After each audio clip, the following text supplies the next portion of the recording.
Like the Ritz Hotel, the letters columns of posh newspapers are technically open to everyone. But in fact, they rely for their impact on a highly influential clientele. It's not so many years since the correspondence columns of the Times were memorably described as the tribal notice board of the establishment.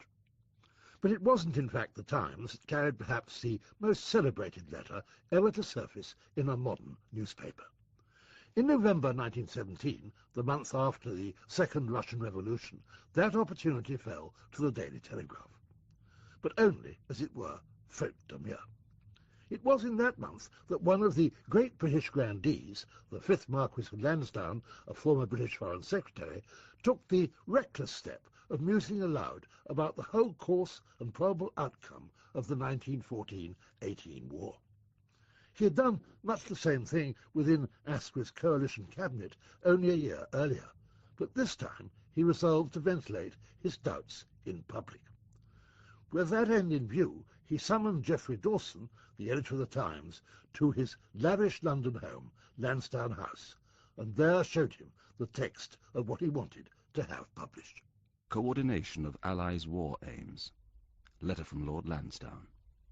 Sir, we are now in the 4th year of the most dreadful war the world has known, a war in which the killed alone can be counted by the million, while the total number of men engaged amounts to nearly 24 millions. Ministers continue to tell us that they scan the horizon in vain for the prospect of a lasting peace, and without a lasting peace, we all feel that the task we have set ourselves will remain unaccomplished. The editor of the Times was appalled, taking the view that publication would not be in the national interest. He refused then and there to carry the letter in his newspaper. But Lord Lansdowne was not to be put off. Having showed the text to the Foreign Office, where no veto was exercised, he immediately offered the same letter to the Daily Telegraph.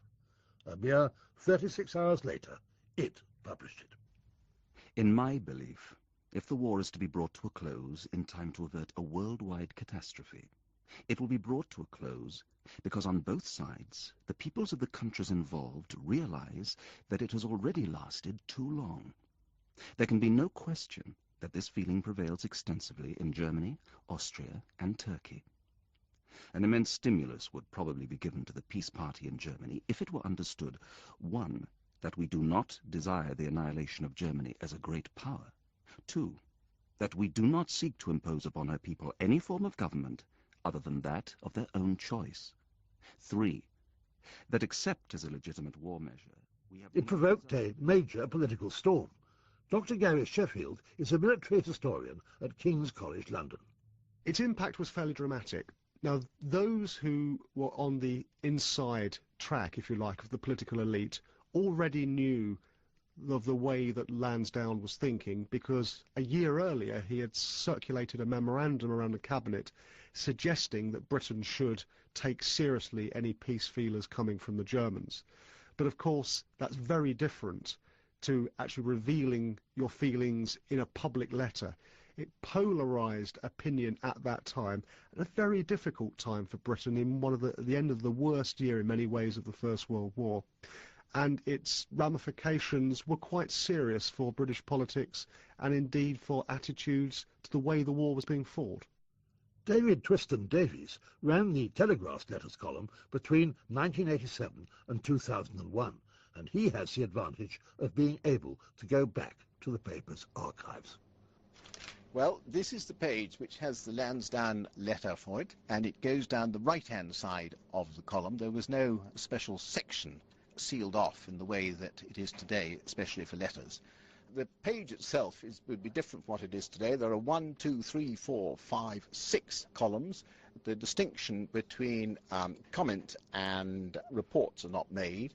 The first column on the left is the war, Italian guns busy, stubborn stand by the Italian army. And then we go into local stories, railwaymen's wages, negotiations broken off, not unfamiliar. And then there is more on the right-hand side, guns active on the British front, fight for Fontaine.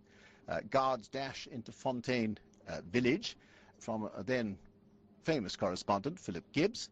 And then there's a little bit from Petrograd, where the headline is Lenin's threat to the Allies, compel them to obey. Now there's a story that was going to develop quite a lot. And on the right-hand side is coordination of the Allies' war aims, letter from Lord Lansdowne, which is addressed to the editor of the Daily Telegraph. I'm sure it's a very important letter, but I have to say, if I had been editing the column at the time, I fear I would have had to cut it quite a bit. From the government's point of view, the letter couldn't have come at a more awkward moment. The past year had not gone well for the Allies, and a certain exhaustion was making itself felt. And now Russia was threatening to pack the whole war effort in. Dr. Gary Sheffield. Basically, Lansdowne feared the social impact of continuing to fight the First World War. All of the things that he stood for, privilege, the position of social structures within Britain, he feared they would be swept away if the war continued. Of course, this is going on against the background of the Russian Revolution, and he feared that if the war continued, you might find Britain going the same way. But for someone of his seniority to stand up and make these points actually gave a great deal of credence to an existing body of opinion who are arguing in favour of a compromise peace. The difference being that those tend to be pacifists on the left, whereas Lansdowne was not a pacifist and he was a social conservative. Overnight, Lansdowne became a pariah, and his letter a deed of shame. The Times mounted great attack on it, as did some of the other middle market papers at the time. They just felt that while the fighting was going on, there was no question of a negotiated peace, that we jolly well had to bash the Hun until they were down on the ground. One measure of the impact of Lansdowne's letter, I think, could be judged by the vitriolic reaction by some of the pro-government newspapers, like, for example, the Morning Post and the Daily Mail. He was seen as being a traitor to the cause, almost a pro-German. Now, of course, these are completely ludicrous accusations to make about Lansdowne. He was deeply patriotic. You could not pick a more establishment figure, but nonetheless, I think it's testimony to the fears that are aroused. If people like Lansdowne are starting to suggest there ought to be a compromise peace, well, could it be that the war will come to an end before it's fought to a victorious conclusion? Abroad, the reaction was rather different. While the Germans may have been delighted, historians now believe that the Lansdowne letter had a perceptible influence on the US President Woodrow Wilson.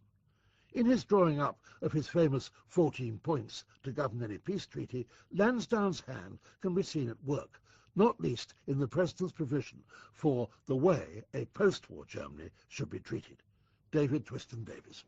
When Lord Burnham, the proprietor of the Daily Telegraph, first discussed the letter with several members of the cabinet, including Lord Curzon and Arthur James Balfour, Colonel House, Woodrow Wilson's advisor, was also present at this lunch where it was discussed.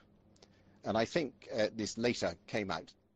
So the Lansdowne letter played its part in all the troubles Lloyd George, as British Prime Minister, experienced at the Paris Peace Conference of 1919. But it wasn't the only blow delivered via letter to a newspaper that the government suffered in the last phase of the war. 6 months later, there occurred an even more striking example of a departure from normal protocol. Major General Sir Frederick Morris, a serving officer in the British Army, threw a gauntlet down designed to demolish the Prime Minister's credibility. Dr. Gary Sheffield.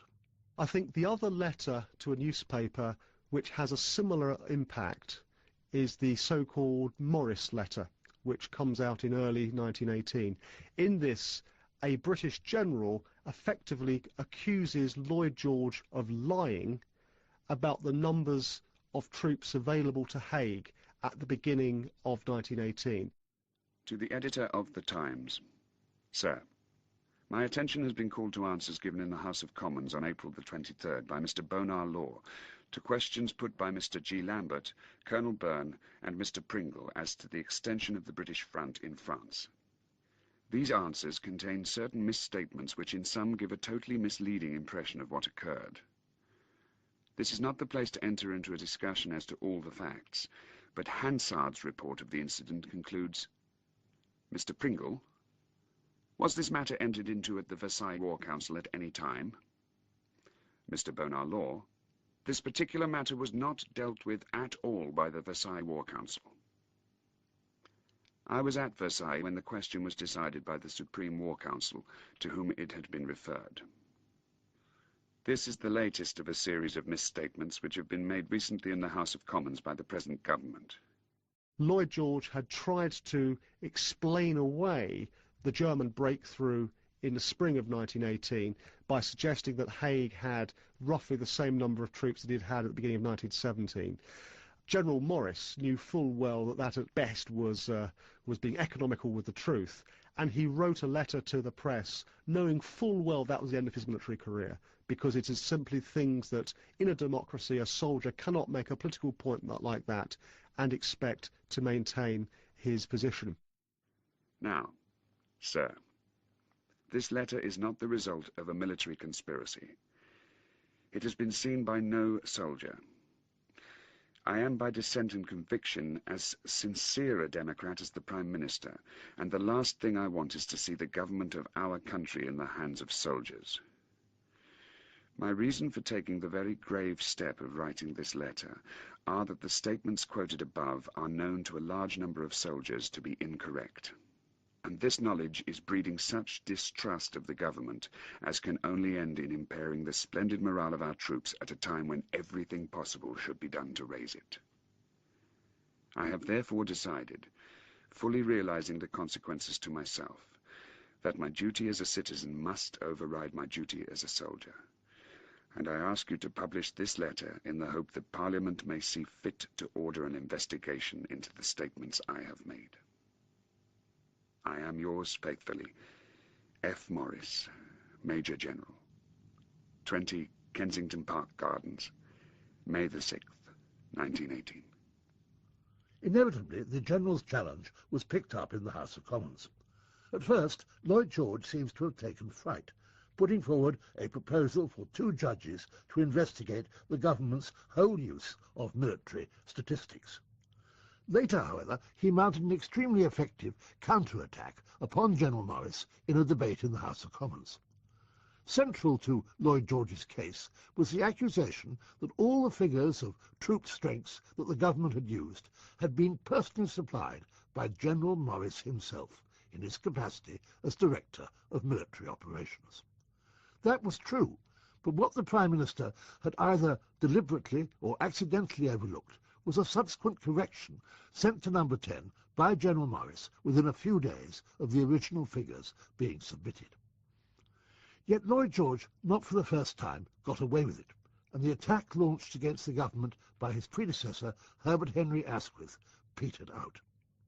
In the aftermath of the debate, Morris was forcibly retired from the army, becoming a well-known military commentator for the Daily Chronicle, until Lloyd George's friends took over the paper. Morris, who according to his own lights had done his patriotic duty, found himself fired. Maybe the moral, both for Lansdowne and for him, is never write letters to the newspapers unless you're prepared to take the consequences, however unfair and unforgiving they may be.